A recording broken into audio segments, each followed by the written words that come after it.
Hello, ഇന്ന് നമ്മൾ വെക്കാൻ പോകുന്നത് വ്യത്യസ്തമായ രീതിയിൽ ഒരു മുട്ടക്കറിയാണ്. അതിനാവശ്യമായത് 4 മുട്ട, സവാള, തക്കാളി, വെളുത്തുള്ളി, ഇഞ്ചി, പച്ചമുളക്, വേപ്പില. ഇനി നമുക്കൊരു ചട്ടി വേണം. ചട്ടി നന്നായിട്ട് ചൂടായി വരുമ്പോഴത്തേക്കും അതിലോട്ട് ആവശ്യത്തിനുള്ള എണ്ണ ഒഴിച്ചു കൊടുക്കാം.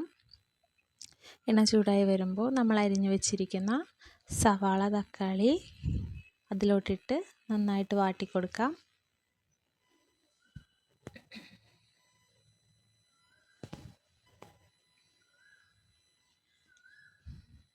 വേപ്പില ഇട്ട് കൊടുക്കാം.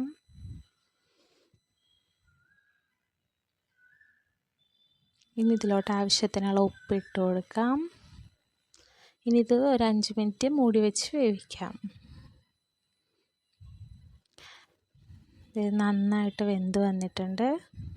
ഇതിലോട്ട് ഇനി നമുക്ക് മഞ്ഞൾപ്പൊടി ഇട്ട് കൊടുക്കാം, മല്ലിപ്പൊടി ഇട്ട് കൊടുക്കാം. ഇനി ഇതിലോട്ട് ആവശ്യത്തിനുള്ള മുളക് പൊടി ഇടാം.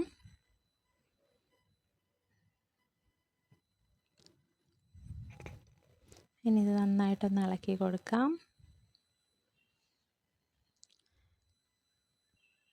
ഇനി ഇതിലോട്ട് നമുക്ക് മസാലപ്പൊടി ഇട്ട് കൊടുക്കാം.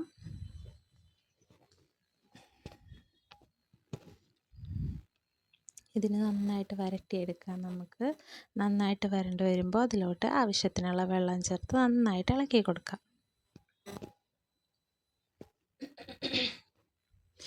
ഇതിപ്പോൾ നന്നായിട്ട് തിളച്ച് വന്നിട്ടുണ്ട്. ഇനി ഇതിലോട്ട് നമ്മൾ എടുത്തു വച്ചിരിക്കുന്ന മുട്ട ഓരോന്നായിട്ട് പൊട്ടിച്ച് ഒഴിച്ചു കൊടുക്കാം.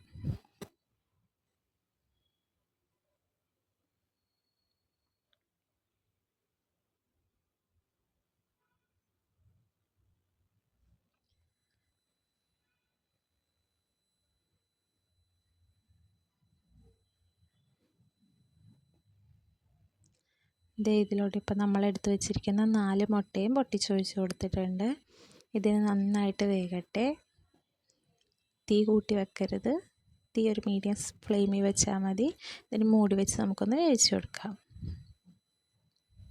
ഇതിപ്പം നന്നായിട്ട് വെന്ത് വന്നിട്ടുണ്ട്. ഇതിന് നമുക്കൊന്ന് തിരിച്ചിട്ട് കൊടുക്കാം.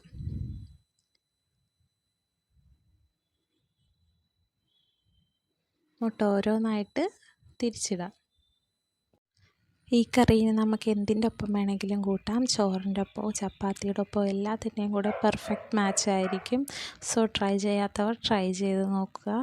നമ്മുടെ കറി ഇവിടെ റെഡി ആയിട്ടുണ്ട്. ഇതിലോട്ട് ഇനി മല്ലിയിലയും കൂടെ ഇട്ട് തീ ഓഫ് ചെയ്യാം.